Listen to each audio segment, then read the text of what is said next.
So to move a little bit back into the area that you're interested in, we have blueprints for each of our 7 subsectors, as well as the overarching creative blueprint that I mentioned.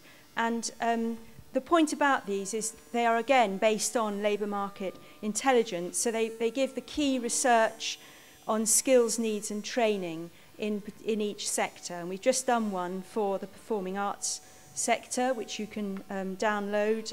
The website is there on the screen. And you can see there some of the challenges that we've identified in the performing arts sector.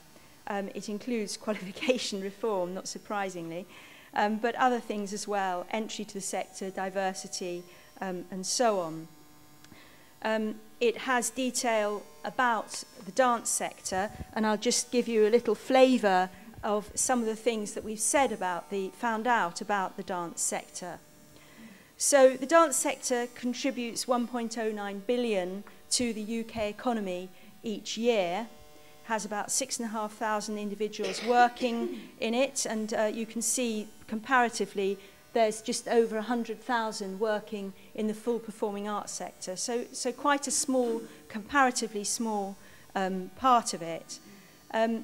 It's not very diverse, and it's quite female, which, looking around the room, I mean, I think you can probably see there's a sort of truth in statistics there. It's quite young, but I think one of the interesting things about the workforce is the huge number that is self-employed. And this is the case in many of our sectors, but 82% is particularly high.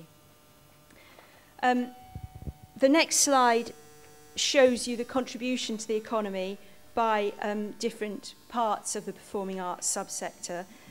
You can see dancers and choreographers pretty high up there in the middle. So this just gives you a taste, really, of the kind of information that we acquire, and I hope it gives you a flavour of the interest in it, how you might want to use it.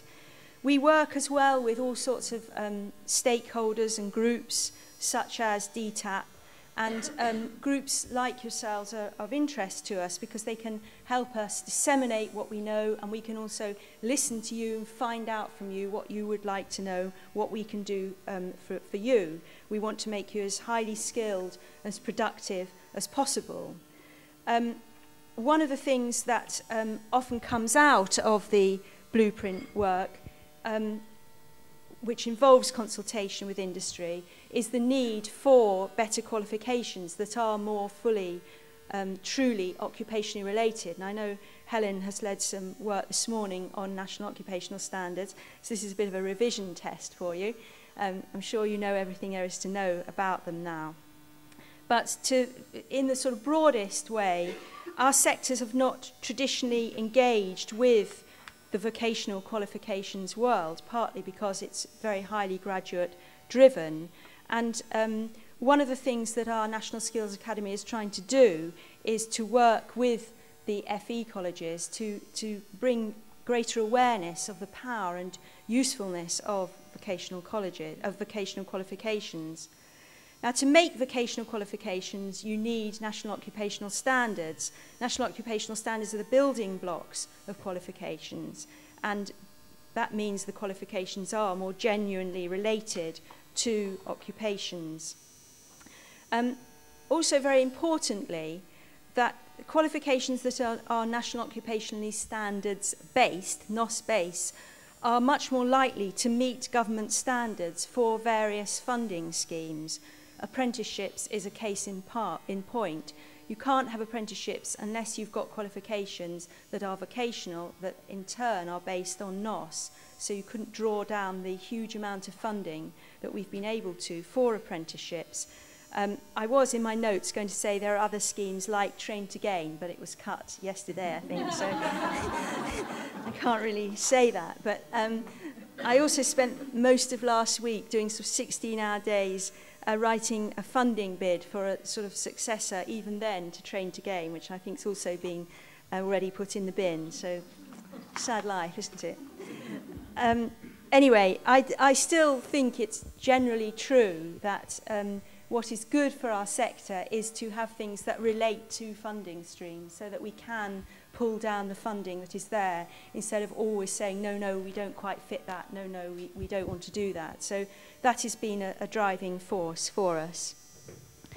So this just sums up, I'm sure, what you know already about the reasons for having NOS for the dance sector.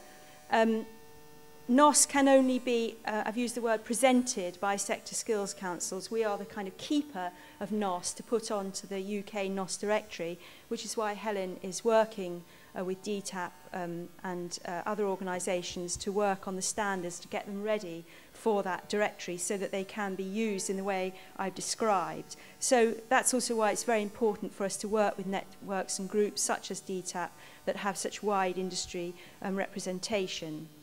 So we hope that one of the results will be, for example, qualifications that meet your needs and that are genuinely led by the dance sector.